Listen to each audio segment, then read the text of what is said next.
The entertainment world and movie fandom waited with bated breath this morning, as the first social media reactions rolled in for Warner Bros. Superhero team-up movie Justice League. The initial reactions were primarily positive, including my own, but I'm not at liberty to write more about the film here, so watch for my full review early next week, with even most of the mixed social media posts declaring the entertainment value and fun of the film outweigh its flaws. There were of course a few negative reactions, but those were largely drowned out by the good reactions and the outpouring of DC fan relief. After an extended production that saw multiple early rewrites and a last-minute change of directors, Justice League comes in the aftermath of decidedly mixed critical and mainstream audience reactions to many of the previous installments in Warner's attempts to build a shared cinematic world for their DC Comics stable of characters.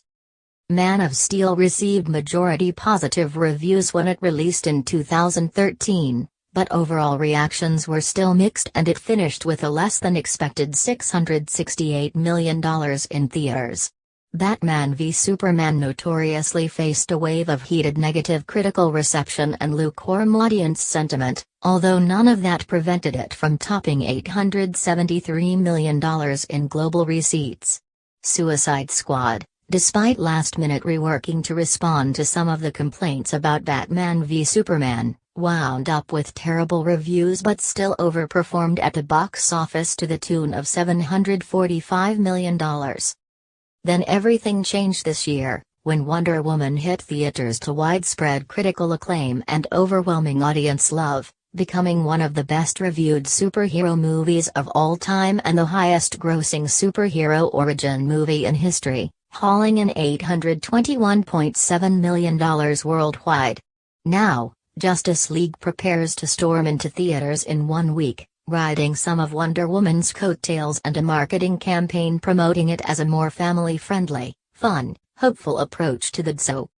The early social media reactions will help add to the positive buzz, and then next week the first reviews will start showing up, likely reflecting much of the thumbs-up attitude apparent from the early social media posts. Another positive omen for Justice League is that I've heard the most recent test screenings of this new version of the film received much better reactions from test audiences, closer to the scores Wonder Woman received.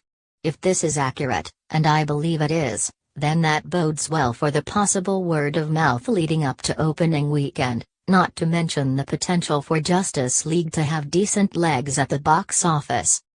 A team-up film of this size, serving as the culmination of the first stage of world-building for the DCU, is expected to perform in the $1 billion range. While Thor: Ragnarok already dominates the marketplace and Star Wars: The Last Jedi looms on the horizon, there is still plenty of room to reach target audiences and have a healthy run, as long as the positive sentiment continues going forward and the rest of critics and audiences agree with the early reactions.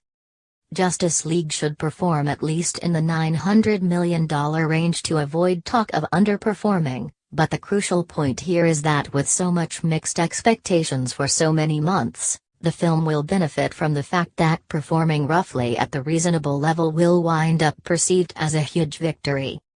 Everything ultimately depends on just how much Justice League really delivers the goods, of course, and you'll all find out next week when you have a chance to finally see the film for yourself, and to check out the full reviews when the embargo drops.